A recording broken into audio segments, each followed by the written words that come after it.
Malgré les appels au cessez-le-feu, l'AFC M23 annonce un renforcement de ses forces sur le terrain. Ce mouvement a fait l'état de la fin d'un cycle de formation de 7532 nouveaux combattants de l'armée révolutionnaire congolaise lors d'une cérémonie organisée à Tchanzu. Les communiqués finaux de la réunion de Luanda tenue ce lundi 9 février 2026 exigent l'application de la résolution 2773 du Conseil de sécurité des Nations Unies adoptée en février 2025. Il est rappelé une nouvelle fois le retrait des troupes rwandaises et la neutralisation des FDLR. Détail dans ce journal.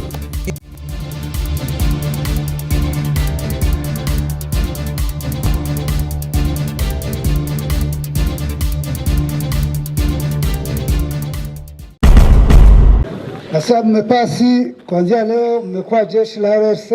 Pendant que la communauté internationale multiplie les initiatives en faveur d'un cessez-le-feu dans l'est de la République démocratique du Congo, les mouvements politico-militaires Alliance Fleuve Congo M23 a annoncé un renforcement de ses capacités militaires.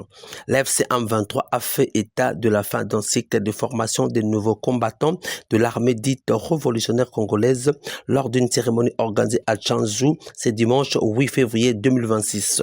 Selon ce mouvement, 7532 commandos ont été intégrés à ces effectifs opérationnels à l'issue de cette formation. Jeshi lake ambao ni RDC ili kusimamisha hiyo yote ambao wanafanya mabaya. Ndio maana tuko. Unanipata vizuri? Unanipata vizuri? Wenzi wenu wa RDC sehemu wapo wanafanya kazi kubwa sana kwa eneo tofauti. Amepiga adui, nguvu zake zote amezibomoa. Adui ameleta vikundi tofauti, ameleta Warundi, ameleta FDLR, ameleta wazungu ambao ni mercenaires kwa nchi tofauti. La crise sécuritaire dans l'est de la République démocratique du Congo était au centre d'une rencontre tenue ce lundi 9 février 2026 à Luanda autour de Joao Lourenço, président de l'Angola et président en exercice de l'Union africaine, de Faure Gnassingbé, président du Conseil de la République togolaise et médiateur de l'Union africaine, Félix Antoine Tshisekedi Tshilombo, président de la RDC, ainsi que d'Obasanjo, responsable de la branche politique au sein du panel de facilitateurs du processus de paix en République démocratique du Congo. Selon le communiqué final rendu public par la présidence angolaise, les participants ont évoqué la mise en œuvre de la résolution 2773 de l'ONU adoptée en février de l'année dernière et rappelé l'urgence de faire respecter les engagements pris dans le cadre du processus de Washington sous l'égide des États-Unis destiné à gérer la crise entre Kinshasa et Kigali. Ils ont spécifiquement appelé au retrait des forces rwandaises présentes en RDC, alors que Kinshasa doit neutraliser les FDLR considérés par Kigali comme une menace à sa sécurité. Cette nouvelle rencontre intervient à la veille du 39e sommet des chefs d'État et de gouvernement de l'Union africaine prévu du 14 au 15 février 2026 à Addis Abeba. Total. Je crois que c'était le message principal. La première ministre de la République démocratique du Congo, Judith Suminwa, a reçu ce lundi 9 février 2026 le secrétaire général adjoint de l'ONU aux opérations de paix, Jean-Pierre Lacroix, à la tête d'une délégation de la MONUSCO. La chef de l'exécutif national et la délégation ont échangé sur la mise en œuvre des accords de Washington et de Doha pour stabiliser l'Est de la République démocratique du Congo et ils ont insisté sur le cessez-le-feu à Uvira, protéger les civils et rétablir progressivement l'autorité de l'État. C'était une réunion importante et nous avons principalement parlé de la mise en œuvre des engagements qui ont été pris à Doha, à Washington, qui doivent amener des progrès, nous l'espérons fortement, vers la paix et la stabilisation à l'est du Congo. Et nous avons dit à Madame la Première ministre que la MONUSCO est prête à jouer tout son rôle en commençant le plus vite possible à soutenir les efforts en vue d'un cessez-le-feu, en commençant par Uvira et ensuite progressivement, nous l'espérons, vers le reste de la zone affectée par la situation actuelle. Donc c'est vraiment dans cet esprit que nous avons échangé avec Madame la Première ministre en soulignant que nous travaillons activement, nous avons des plans pour opérationnaliser le plus vite possible le soutien au cessez-le-feu et à tous les autres engagements qui ont été pris à Doha et Washington. Bien sûr, le respect de ces engagements et notamment le respect du cessez-le-feu. Les progrès dans cette direction dépendent des parties. Donc, il est important que maintenant il y ait un total respect dans ce domaine.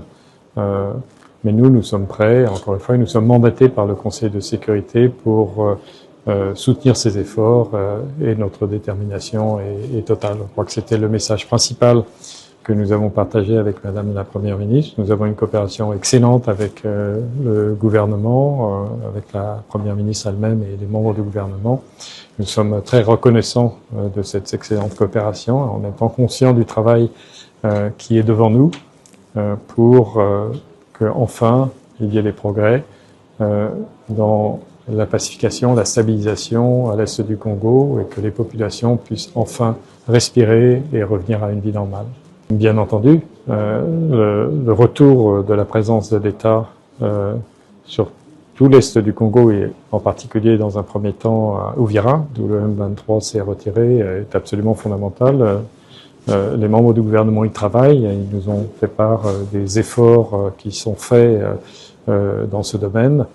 Et bien entendu, c'est quelque chose qui est extrêmement important et nous le soutenons totalement. Et encore une fois, pour ce qui concerne Uvira, nous sommes prêts, dès que des conditions de sécurité indispensables seront réunies, à prendre notre part aux efforts en matière de surveillance et vérification du respect de ce qui est, je ne dirais pas un cessez-le-feu, mais en tout cas un statu quo, afin de prévenir la reprise de la tension et de la violence dans cette zone.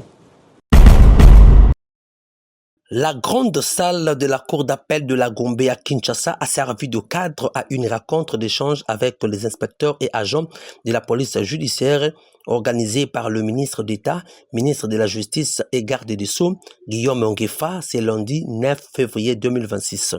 Cette activité s'est déroulée en présence du secrétaire général à la justice King Booto Bolelimba, de l'inspecteur général AI Léon Moutadila, ainsi que plusieurs inspecteurs de la police judiciaire. Le ministre de la Justice a exhorté les inspecteurs et agents de la police judiciaire au respect strict de règles d'éthique et de la hiérarchie. Si la justice élève une nation, elle doit d'abord s'appliquer dans le comportement du personnel judiciaire, a-t-il martelé, appelant à bannir l'indiscipline, l'impunité et la corruption du secteur. Le patron de la justice congolaise a exprimé son souhait de voir un personnel au comportement irréprochable en rappelant que la justice est un pilier de sécurité et de confiance pour la population et qu'elle repose sur le respect rigoureux de l'éthique professionnelle. Vous, en tant que IPJ, APJ, vous avez un rôle de rassurer la justice. Mais ce rôle ne peut pas se faire sans respecter les codes de bonne conduite de l'administration. L'exposé qui nous a tous vraiment mis d'accord sur ce que nous pensons faire à la police judiciaire du parquet. Parce que la police judiciaire, c'est le fondement même de la justice. Nous voulons ce qui puisse nous réunir, que nous puissions être un, être unis. L'unité de la police judiciaire, c'est ce que je demande. L'association des professeurs de l'université de Kinshasa à Pékin tire la sonnette d'alarme face à la multiplication des agressions ciblant ses membres. Le président de cette structure, professeur David Loubou, a dénoncé ce lundi 9 février 2026 une insécurité persistante sur la colline inspirée, marquée par le récent cas de cambriolage et de violences physiques. Cette inquiétude grandissante fait suite à l'assassinat tragique du professeur Mathieu Abata survenu en janvier dernier, un drame ayant profondément marqué la communauté universitaire.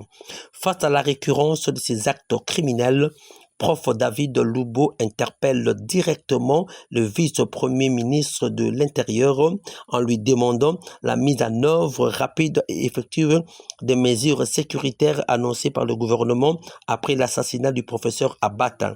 À part le renforcement de la présence policière autour du campus et dans les résidences des enseignants, la PECUN demande aussi aux autorités du port d'armes individuelles pour les enseignants. Après son arrivée dans la capitale Kinshasa en prévision de son prochain combat avec le boxeur Martin Bakole, le boxeur français d'origine congolaise Tony Yoka a été reçu ce lundi 9 février 2026 par le ministre du Sport et Loisirs, son Excellence Didier Boudimbo, dans son cabinet du travail. L'organisation du prochain combat entre Martin et Yoka était au centre des discussions avec le ministre pour la bonne réussite de cette rencontre sportive. On a discuté avec son Excellence par rapport à l'organisation d'un combat ici, à Kinshasa.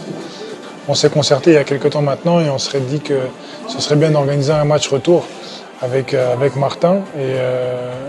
Et on avait envie de le faire ici à Kinshasa et pas en Europe. Un grand combat de boxe, ce sera un très très grand combat de boxe. Je pense que le plus grand combat qu'il y a eu ici depuis Mohamed Ali Foreman. D'ailleurs, on en parlait tout à l'heure avec mon père. Lors de ce combat, je serai le premier champion olympique à boxer depuis Mohamed Ali ici. Donc voilà, c'est un combat qui est intéressant et je pense que tout le monde sera motivé pour regarder.